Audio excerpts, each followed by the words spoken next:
Hi Stampers, it's Elizabeth from StampScrapandMore.com. I'm an independent Stampin' Up! Demonstrator located in Canada. And thank you for joining me today for another video tutorial.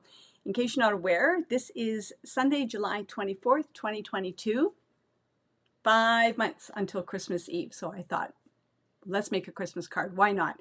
It's hot outside. It's time to make Christmas cards, right? So let's get started. We're going to be using the Snowman Magic bundle, which I have used before in a video tutorial, so I will post the link up above, but finish this video first and then go check out the other one to hopefully inspire you even more. We're going to be using the stamp set, and we're going to be using the dies, and from the dies we're going to be using this tree, the snowman, and the hat, the toque. And really, from the stamp set, we're going to be using the buttons, the face, the hat, the toque, and the arms, the hands, and we're going to be using Thanks So Much.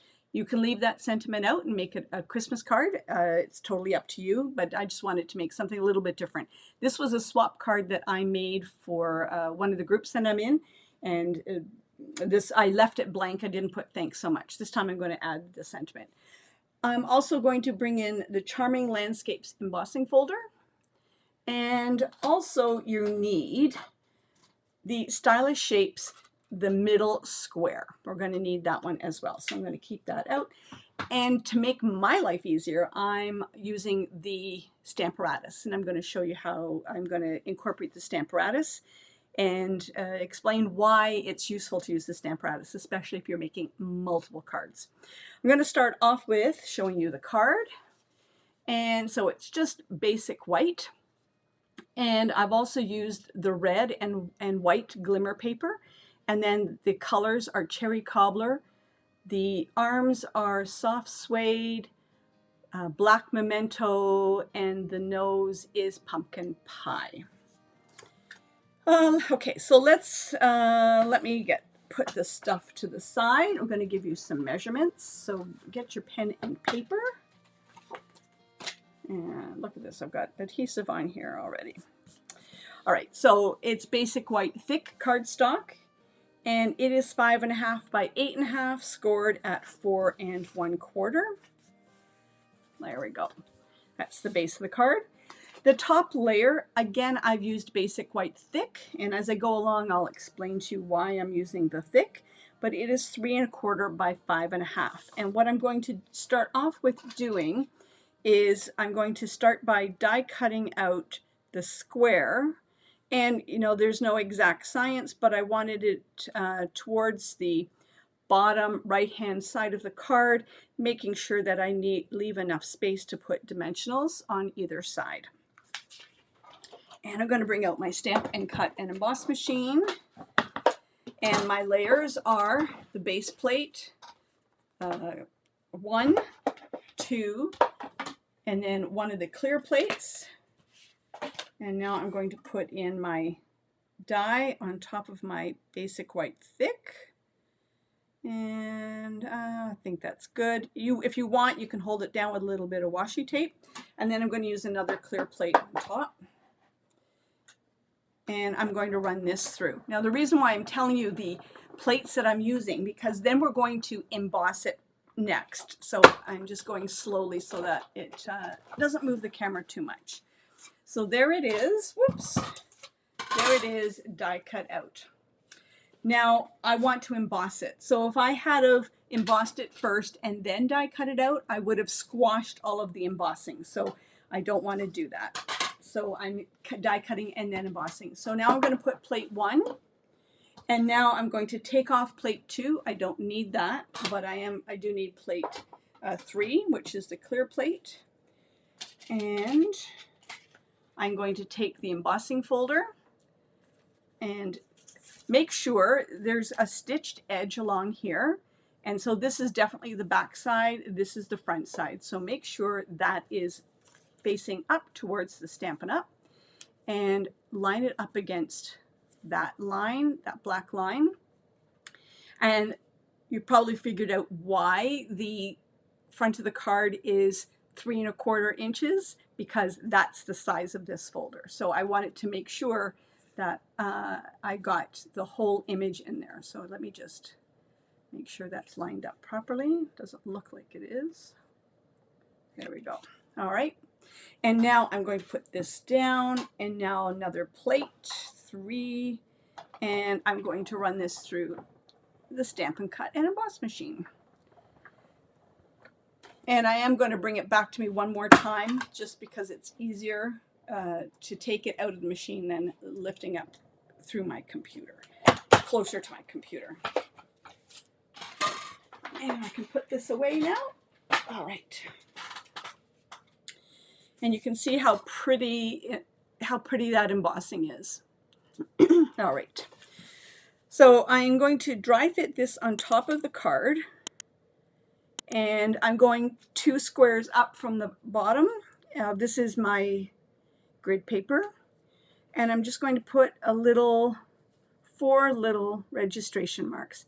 You cannot even see them. I'm going to have a drink of my tea. Anyhow, love my tea. So now this is a blending brush and Balmy Blue. And I'm just going to layer some of the color in between those registration marks.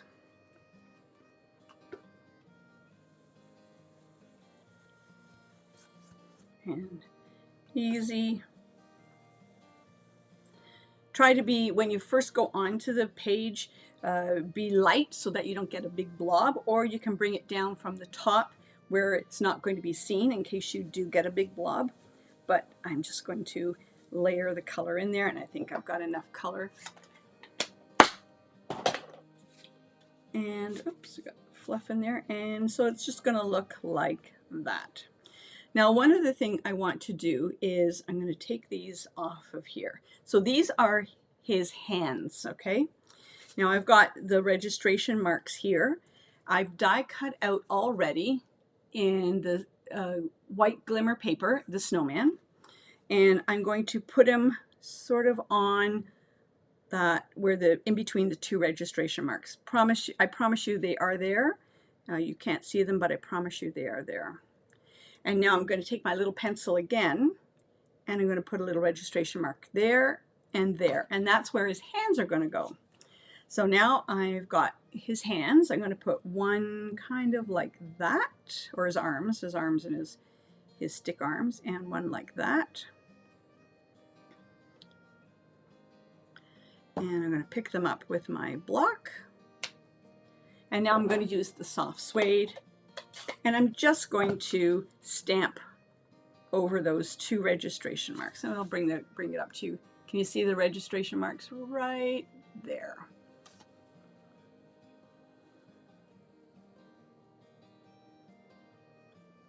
Like that. One is darker than the other. I think I can do this again. I'm going to take this one off. Do you think I can do this? Let me see. No, I'm going to try one more time. It's the benefit of photopolymer, folks. There we go. I got them perfect. So I can just prove to you how easy it is to line things up with the photopolymer stamps. Now I'm going to stamp on the glimmer, and it can be a little tricky stamping on the glimmer, but I'm going to show you how I do it and some tips that might make it a little easier. Because of the glimmer, and you've got the bits of glimmer paper, the ink can blend or bleed. So I'm going to show you what I did. So I've got his face, and there are 2 faces, one looking left and one looking right. So that's the one looking right. Because I've got him in the bottom right-hand corner, I want him looking towards the house. I'm going to take my black memento,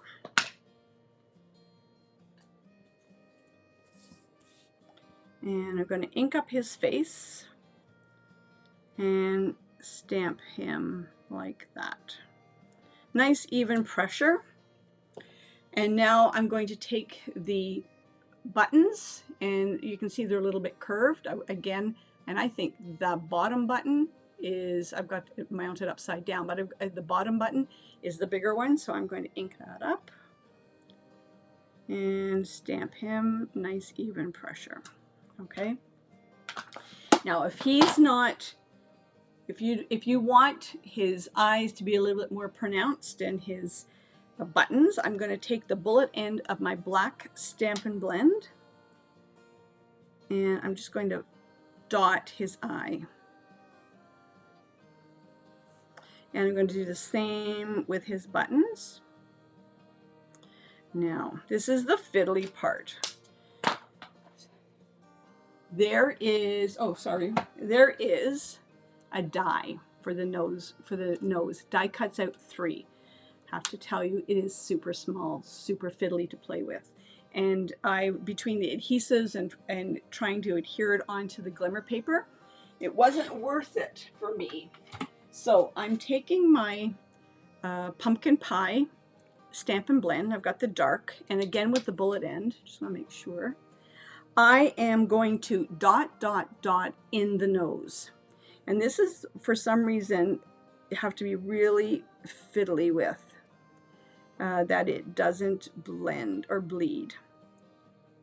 And if your bullet end is frayed at all, it will bleed.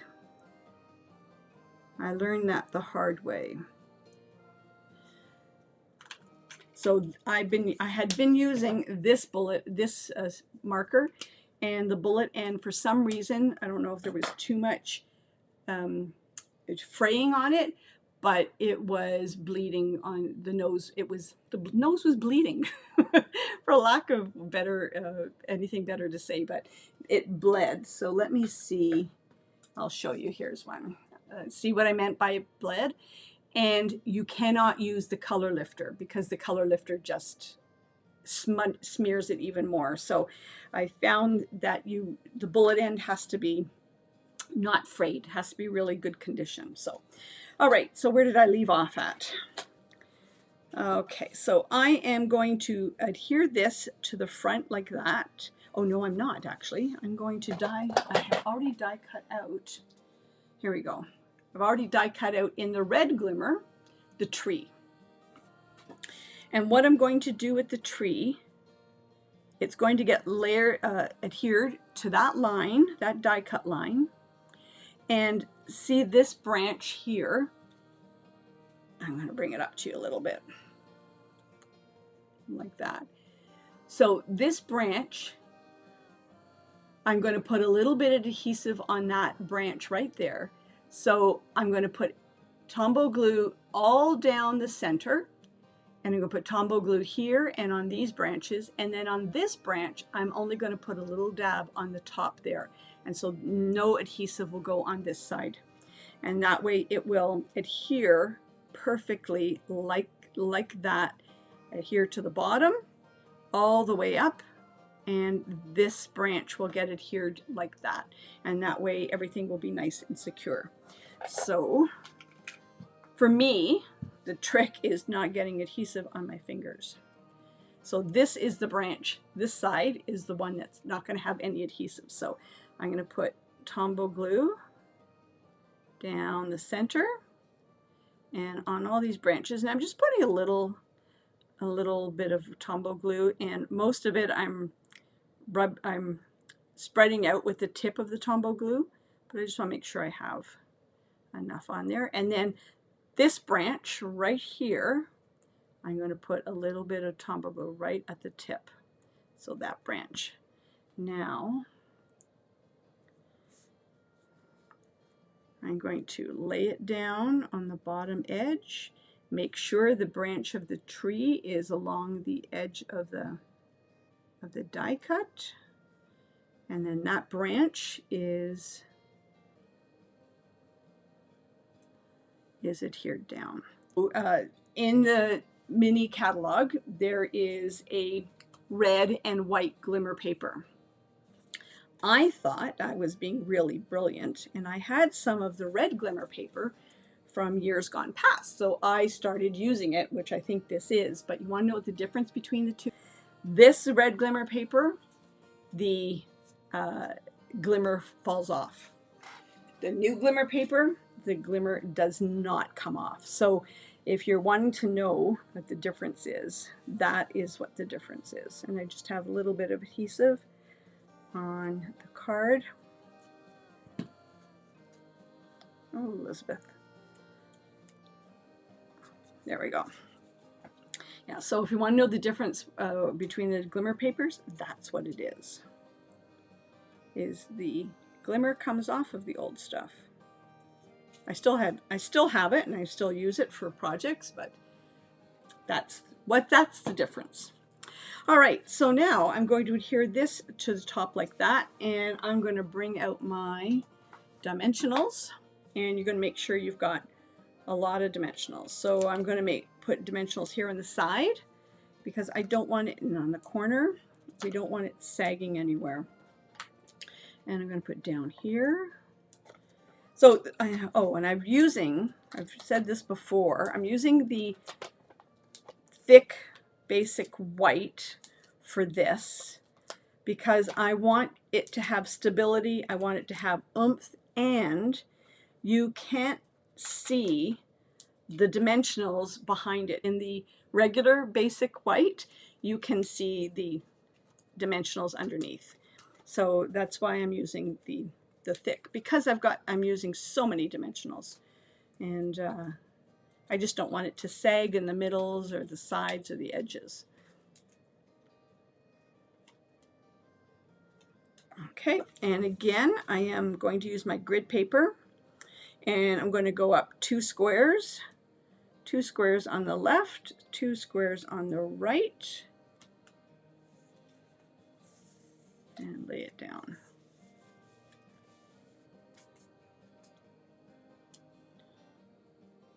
You may have to hold that top branch down a little bit longer to make sure it adheres. And now I'm going to take my snowman and I'm going to pop him up like that. And again, we're going to be using dimensionals. If you're curious, I do like my dimensionals. I love cards that have bling. I love cards that have dimension. To me, that's what makes a card, when it has all that extra detail. A little more adhesive. And I'm going to line this up at the bottom, like that.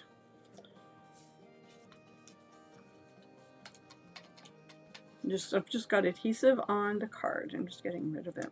Okay, so now I've lined up, but he's missing his hat. So let's get onto the hat. So I've already die cut out the hat. Here is the hat, and I'm using cherry cobbler. So I'm going to show you what I do.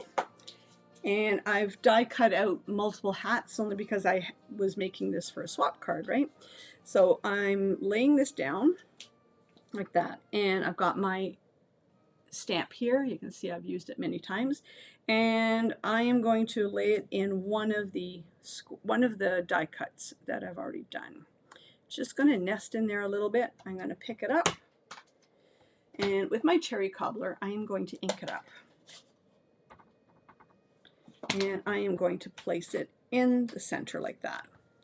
Now, I did an okay job of centering it, but if I didn't, or if it switches, if the magnets fall off and you don't you don't want to line it up again, and so you can, okay, so I've done like it fell off.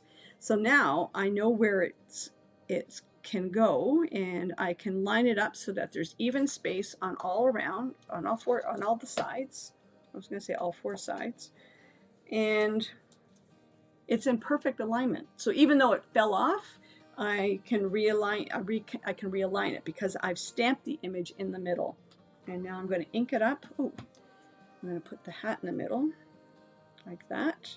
So if you're making multiples, you just leave that where it is, plop in the die cut and ink, and there you have a perfect hat.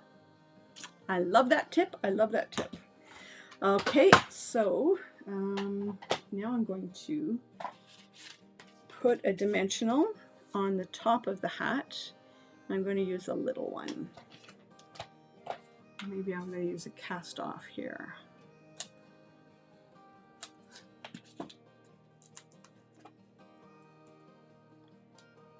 And I'm going to put a dimensional towards the top, like that.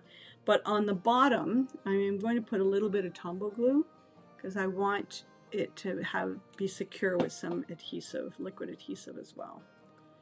And I'm going to layer it like that. Oops. Like that. Isn't that cute? Not finished yet. And we're going to do one last thing. I've got a piece of just basic white, and I've got the sentiment that says, "Thanks so much." And I'm going to ink up. I'm going to keep the sentiment towards the bottom of the piece. There we go.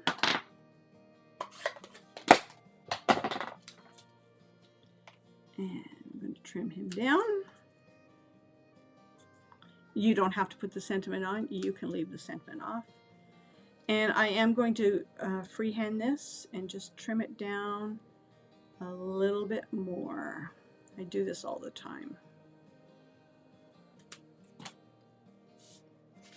And this is perfect to go on the bottom there on either, and it's the same width as the square.